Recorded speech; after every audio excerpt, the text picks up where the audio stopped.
The beacon blinked once at dawn, a faint pulse of red light against the bruised horizon where the Hindu Kush mountains clawed at the sky. It shouldn't have been there.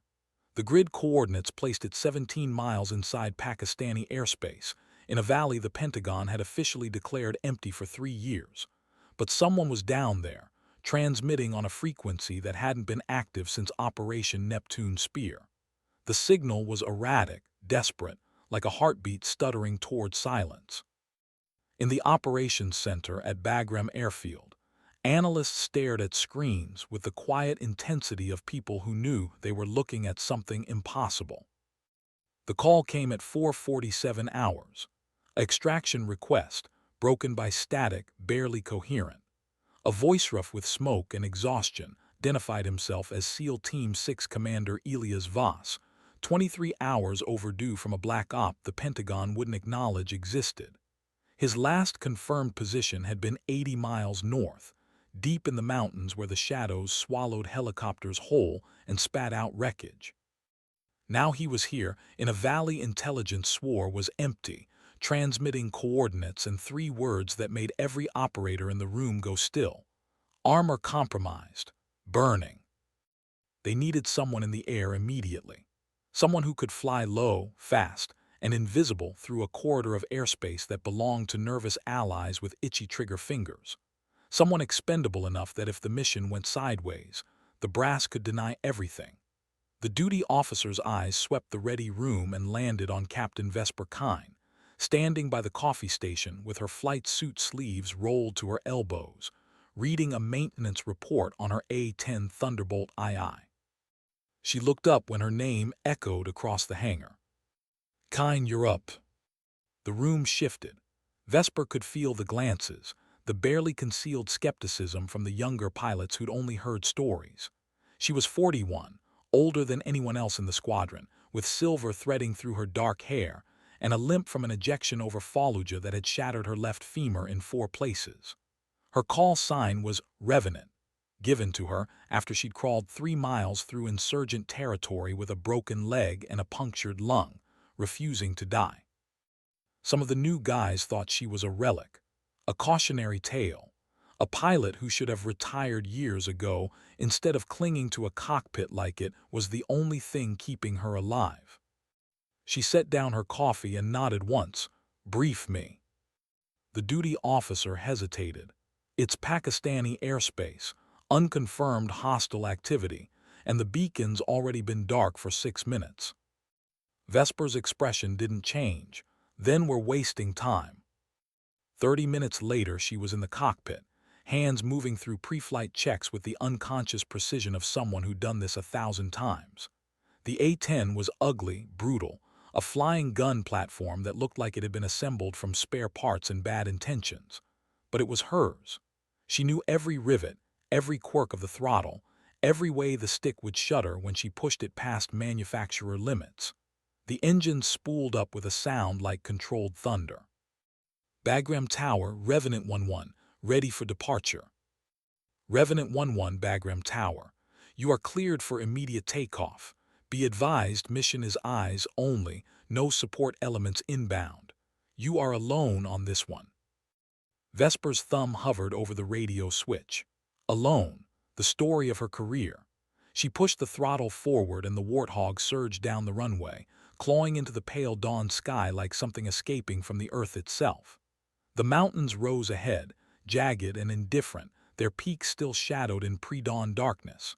She banked east, dropping to 500 feet, threading through valleys where radar struggled to distinguish metal from stone. The briefing had been sparse. Commander Voss's team had been inserted 72 hours ago for reconnaissance on a suspected high-value target compound. Communications had been intermittent, then silent. The extraction window had passed. Command had written them off as casualties, another operation that never officially happened. Then the beacon activated, one dying pulse in a dead zone. Vesper checked her navigation display. 16 minutes to the grid coordinates. The sky around her was empty, the kind of emptiness that made veteran pilots nervous. She scanned the horizon, watching for contrails, for the telltale glint of sunlight on metal. Pakistani F-16s patrolled these corridors irregularly, and they didn't ask questions before engaging unidentified aircraft. Her A-10 was designed for low-altitude combat, not air-to-air dogfighting.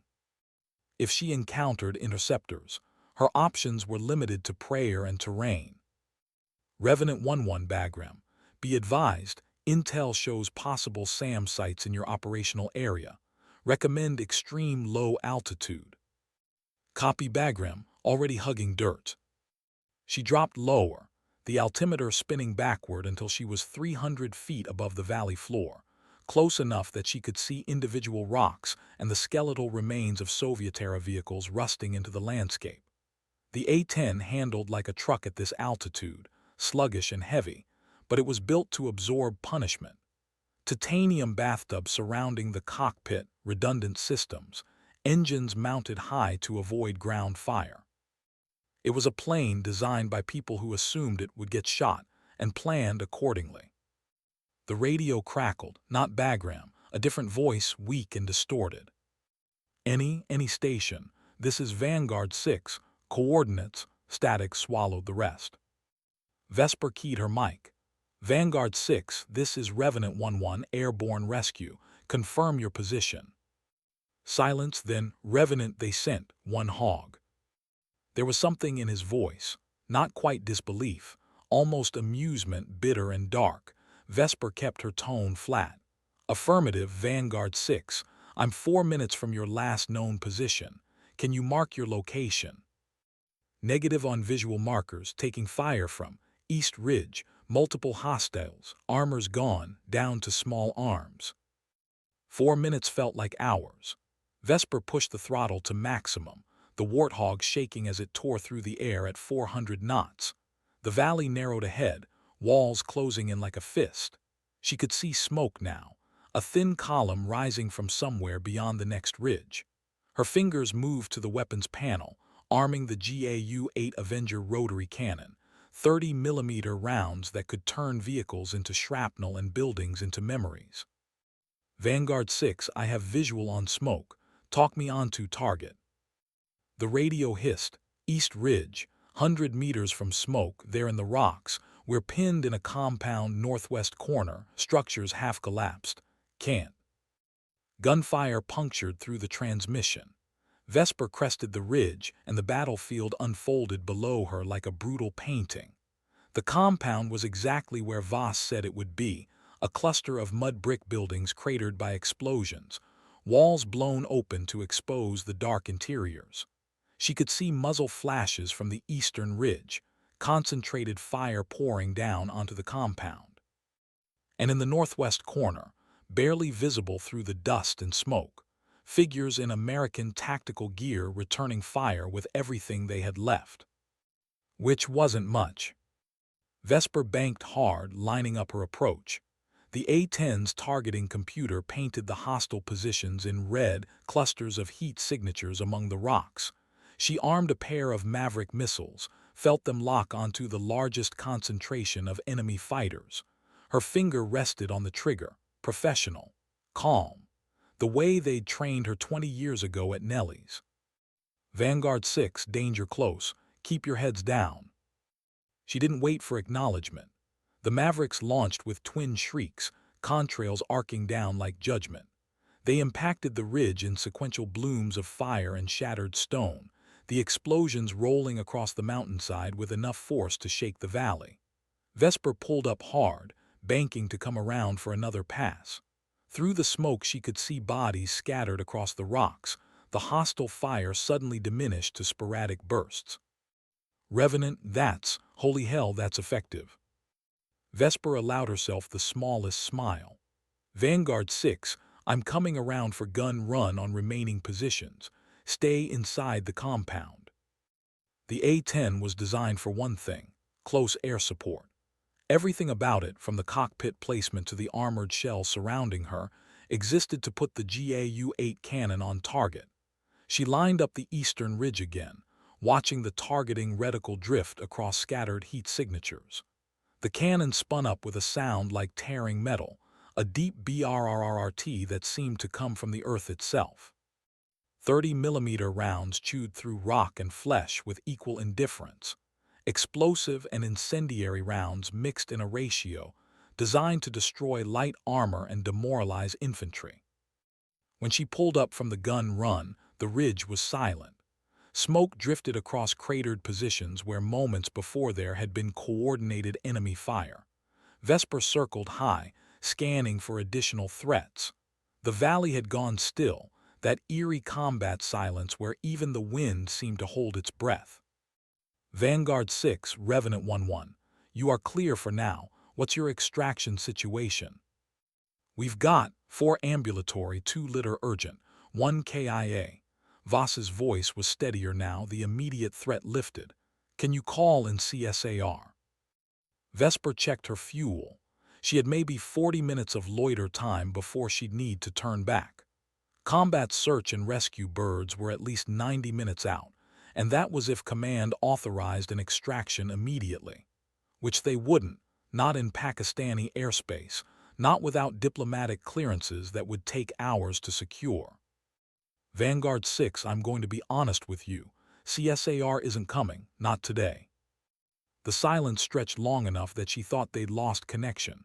Then, so what's the play, Revenant? Vesper looked at the mountains, at the narrow valleys and the thin strip of road she'd followed in. At her fuel gauge and the weapons display showing 3/4 of her ordnance expended. She thought about her career, about the missions she'd flown and the rules she'd followed, about the silver stars on her shoulder and the limp that never quite went away, about being 41 years old in a profession that worshipped youth. The play is you get ready to move on my signal. I'll run interference while you exfil on foot to the border. It's 17 miles. Think you can make it? Another pause. In our condition with wounded, that's optimistic. It's what we've got, Commander. Unless you'd prefer to wait for the enemy to regroup and bring friends. She heard something that might have been a laugh or a cough. All right, Revenant, we're in your hands. What's the plan? Vesper was already calculating routes, mapping the terrain in her mind. The border was northeast, through 2 more valleys and across a ridgeline that would expose them to observation from 3 directions. But there was an old shepherd's path her briefing materials had marked, barely wide enough for foot traffic, that wound through dead ground where observation was difficult. If they moved during daylight, stayed low, and she kept anything with hostile intent pinned down or destroyed. It was insane.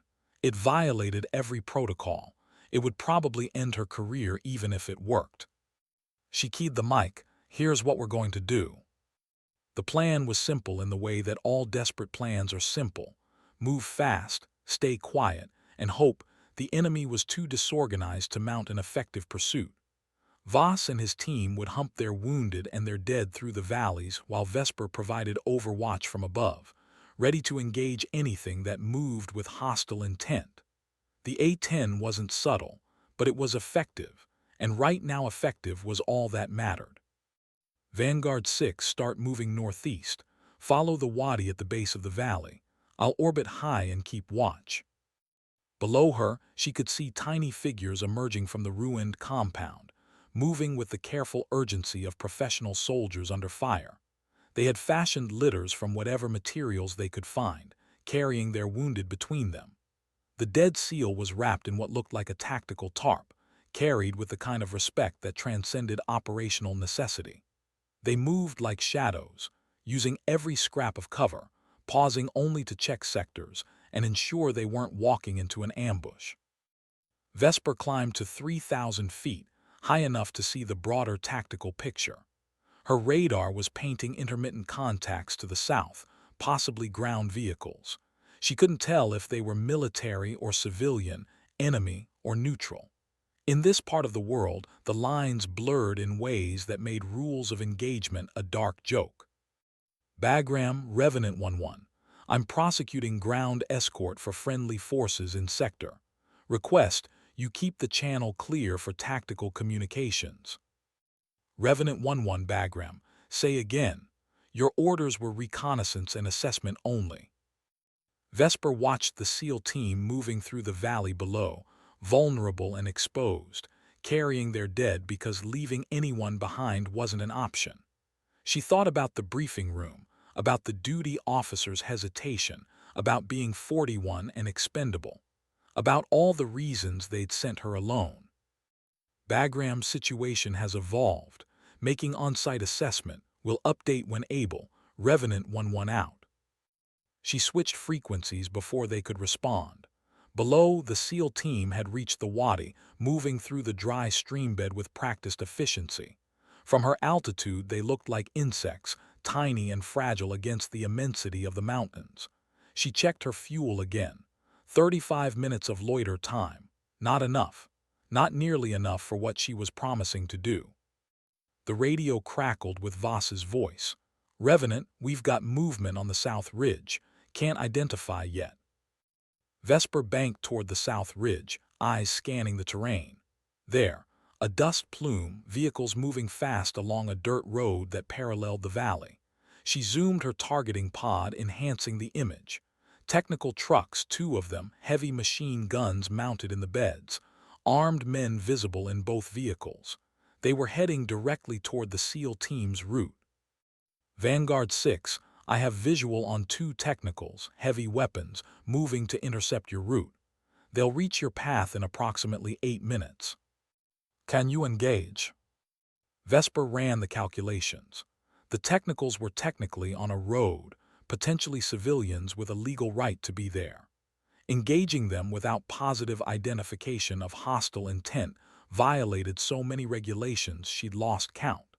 If she was wrong, if they were just locals heading to market with guns because this was the kind of place where everyone had guns, she'd have committed an international incident. If she did nothing and they were hostile, Voss and his team would be shredded by .50 caliber fire before they could find adequate cover. Vanguard 6, keep moving, I'll handle it. She dropped altitude, pushing toward the technicals. As she descended, details resolved. The men in the trucks weren't farmers. They wore tactical vests, carried military-grade weapons. One of them pointed up at her, shouting to the others. The technical in front accelerated, bouncing over the rough road toward the valley where the SEAL team was moving. Vesper armed her remaining Maverick and fired. The missile streaked down and impacted the lead technical dead center, the explosion lifting the vehicle off the ground and tearing it into burning fragments. The second technical skidded to a halt, men jumping out and scattering into the rocks. She came around for a gun run, the GAU-8 roaring, stitching a line of explosions across the road. The second technical erupted in flames. In the sudden silence that followed, she could hear her own breathing inside the helmet. Her hands were steady on the stick. Professional. Like this was just another training exercise and not the end of everything she'd spent 2 decades building. Vanguard 6, threat eliminated. Keep moving. Revenant, that was, thank you. Vesper didn't respond. She climbed back to altitude and resumed her orbit, watching the tiny figures below continue their desperate trek toward the border. The mountains stretched endlessly in every direction, indifferent to the small drama of survival playing out in their shadows. The sun was higher now, burning off the morning haze, turning the valleys into ovens. Her fuel gauge showed 20 minutes of loiter time, maybe less. The math was unforgiving. She keyed the mic to Voss's frequency. Vanguard 6, I need you to pick up the pace. We're running out of time. Copy, Revenant. We're moving as fast as we can with the litters. Vesper could hear the strain in his voice, the exhaustion of men who'd been fighting for their lives for 24 hours with no sleep, no resupply, no hope until a single A-10 had appeared in the dawn sky. She wondered what they'd been told about their pilot. Probably nothing. Probably just a call sign and a grid coordinate, the way these things always worked. She checked her navigation display. The border was still 12 miles away. At their current pace, the SEAL team would need another 4 hours to reach it.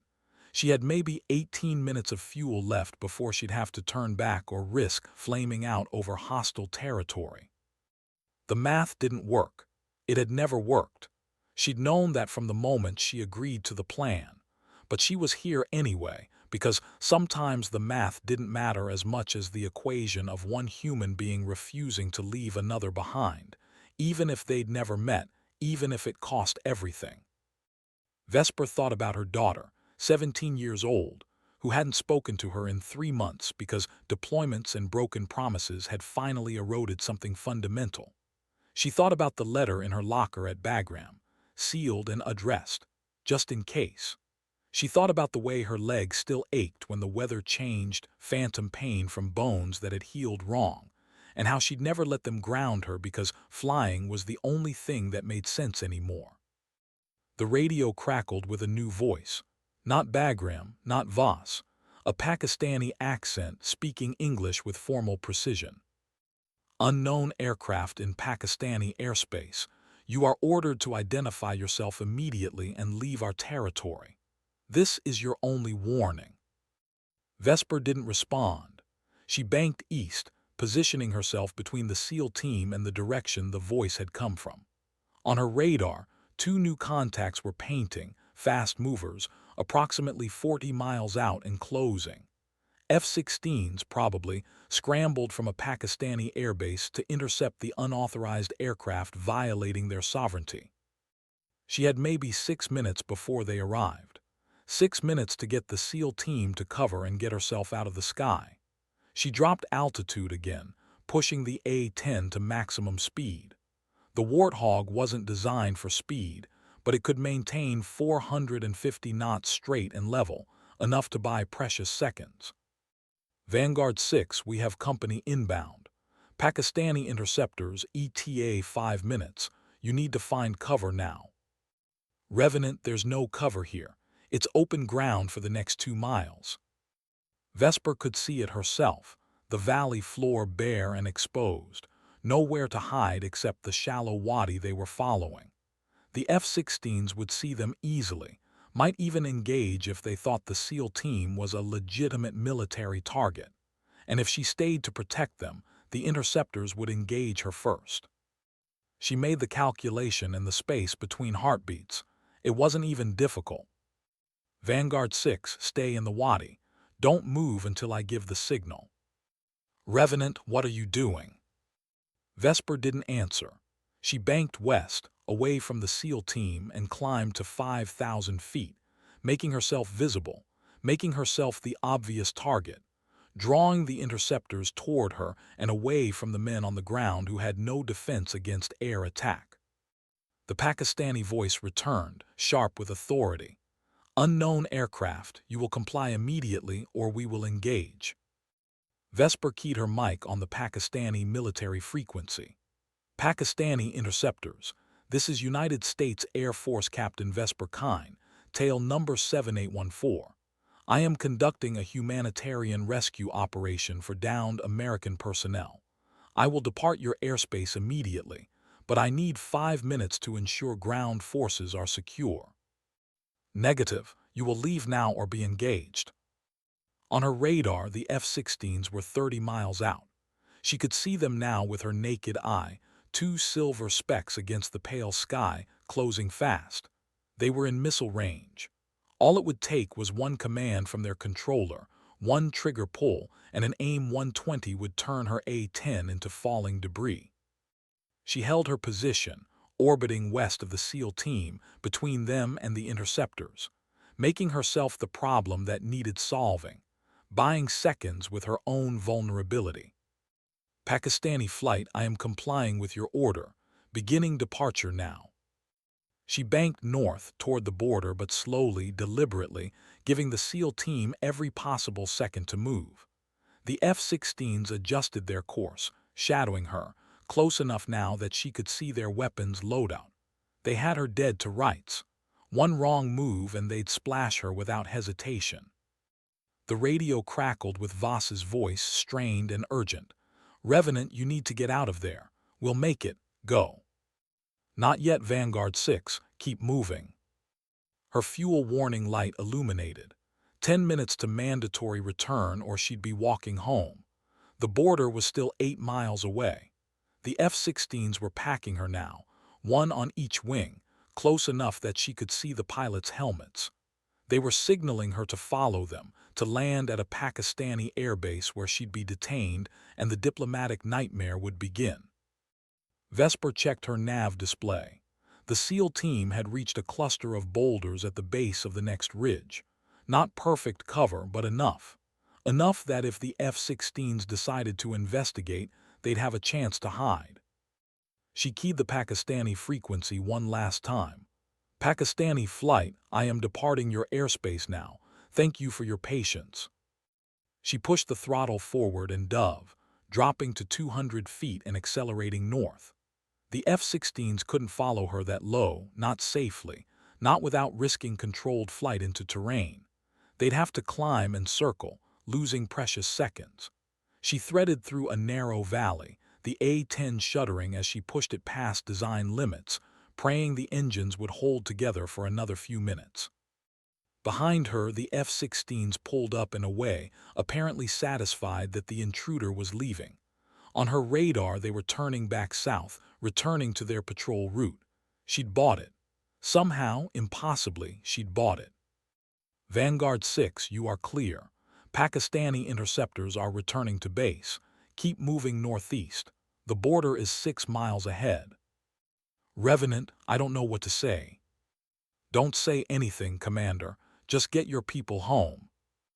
Vesper checked her fuel one last time. 5 minutes, maybe less. She was going to make it. Barely. By seconds and fumes and luck that defied probability. She climbed to 1,000 feet and set course for Bagram, leaving the SEAL team behind to finish their trek on foot.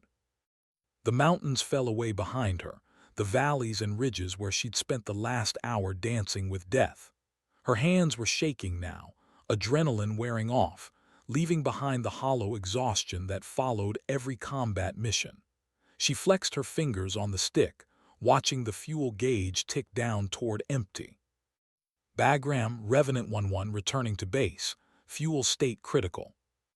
Revenant 1-1 Bagram, we have you on radar. Straighten approach cleared, emergency vehicles standing by. She made it back with fumes in the tanks, the A-10 touching down heavy and rolling to a stop at the far end of the runway. When she shut down the engines, the silence was profound. She sat in the cockpit for a long moment, not ready to face what came next. The debriefs, the questions, the inquiry into why she'd violated Pakistani airspace, engaged ground targets without proper authorization, and nearly started an international incident. When she finally climbed down from the cockpit, the duty officer was waiting with 2 MPs and an expression that said her career was over. But she'd gotten them out. That was all that mattered. Commander Voss and his team would make it to the border, would be extracted by friendly forces, would go home. And she'd be the one who made it possible, even if nobody ever officially acknowledged it. The MPs escorted her to the operations center where a full colonel she didn't recognize was waiting. He had the look of someone from higher command, maybe even theater level. His expression was carefully neutral. Captain Kine, that was quite a show you put on this morning. Vesper stood at attention. Sir, I made tactical decisions based on evolving circumstances in the field, if my actions are being questioned. He held up a hand. We'll get to that. First, I want you to know that Commander Voss and his team crossed the border 20 minutes ago. They're safe, thanks to you. Something in Vesper's chest loosened. That's good to hear, sir. The colonel studied her for a long moment. You disobeyed direct orders. You violated international airspace. You engaged targets without proper authorization. You nearly caused a diplomatic incident that would have taken months to resolve. He paused. You also saved the lives of 6 American service members who would have died if you'd followed protocol. Vesper said nothing. There was nothing to say. She'd made her choice. She'd live with the consequences. Go get some rest, Captain. We'll debrief this properly tomorrow, but unofficially. That was some of the finest flying I've seen in 30 years. Dismissed. Vesper saluted and left, limping across the tarmac toward the ready room. The sun was high now, burning down on the airfield with merciless intensity. Her flight suit was soaked with sweat, her legs screaming from hours of tension. She felt every one of her 41 years.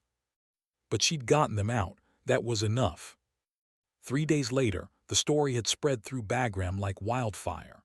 The SEAL team had made it back, battered and exhausted but alive. Commander Voss had filed a commendation for the A-10 pilot who'd saved their lives, praising her courage, skill, and refusal to abandon American personnel regardless of personal cost. Word spread through the aviation community, through the special operations world, through the network of professionals who understood what she'd done and why it mattered. The young pilots who'd smirked at her age, who'd thought she was past her prime, started looking at her differently, with respect, with something approaching awe. The call sign, Revenant, took on new meaning, not just someone who'd survived, but someone who came back from the dead to save others. Vesper didn't talk about it. She filed her reports, endured the official inquiry that ultimately cleared her of wrongdoing, and went back to flying. The limp didn't get any better. The silver in her hair didn't fade. She was still 41, still older than everyone else in the squadron. But now when she walked into the ready room, the conversation stopped. Not from mockery, but from genuine respect.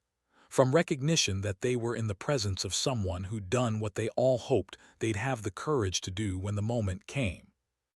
2 weeks after the mission, Commander Voss appeared at Bagram. He found Vesper in the hangar, inspecting her A-10, running her hands over the patched bullet holes from the engagement. He approached quietly, still moving with the careful stiffness of someone recovering from injuries. "Captain Kine." Vesper turned. "Commander, heard you made it back in one piece." "More or less, thanks to you." He extended his hand. "I wanted to thank you personally, what you did out there. I've been in special operations for 15 years. I've worked with the best pilots in the world. What you did was something else entirely." Vesper shook his hand. "I just did my job, Commander." "No, you went beyond your job, way beyond. You risked everything for people you'd never met. That's not training, that's character." He paused. "My team wanted you to have this." He handed her something small, wrapped in cloth. Vesper unwrapped it carefully. Inside was a SEAL Team Trident, the distinctive insignia that marked membership in one of the most elite units in the American military. On the back, engraved simply, "Revenant, our wingman, our guardian, our sister." Vesper felt something in her throat tighten. She'd been in the military for 20 years. She'd earned decorations, commendations, the respect of her peers. But this was different. This was personal. This was a bond forged in extremis, in the moment where life and death balanced on the edge of a knife, and she'd been the one to tip the scales towards survival. "I can't accept this, Commander. I'm not a SEAL."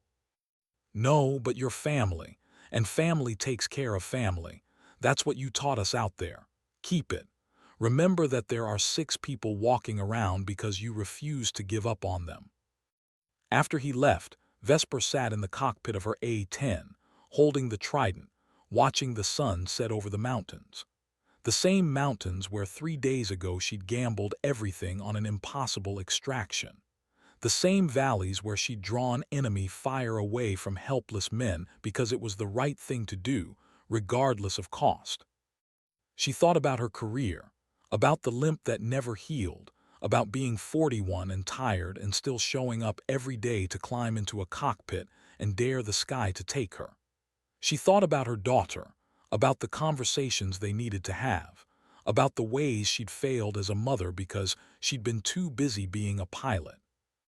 But she also thought about Commander Voss and his team, about the men who'd carried their dead through hostile territory because leaving someone behind wasn't an option, about the way they'd trusted her to get them out when every rational calculation said it was impossible. She thought about legacy, about what mattered when everything else was stripped away, about the choice between following orders and following conscience, and how the two weren't always aligned. The Trident was heavy in her hand, not physically, but with the weight of meaning, of recognition, of sacrifice acknowledged and respected. She tucked it carefully into her pocket and climbed down from the cockpit, limping across the darkening hangar toward the barracks. Tomorrow she'd fly again. There would be more missions, more impossible situations, more moments where the math didn't work and she'd have to make it work anyway through skill and stubbornness and refusal to accept defeat. There would be more pain, more exhaustion, more reasons to quit. But there would also be this: the knowledge that when it mattered most, when lives hung in the balance and the easy choice was to follow protocol and walk away, she'd chosen differently. She'd chosen to be the person Commander Voss and his team needed her to be. She'd chosen to be Revenant, not just someone who survived, but someone who ensured others survived too, regardless of personal cost. In the end, that was enough. That was everything. That was the legacy worth leaving behind when age and injuries finally forced her out of the cockpit for good. She'd be remembered not for the years she'd served or the medals she'd earned, but for the morning she'd flown into impossible odds alone and brought everyone home. The beacon had blinked once at dawn, and she'd answered. That was the story they'd tell. That was the truth that mattered. Everything else was just details fading into the immensity of the mountains and the endless sky above them.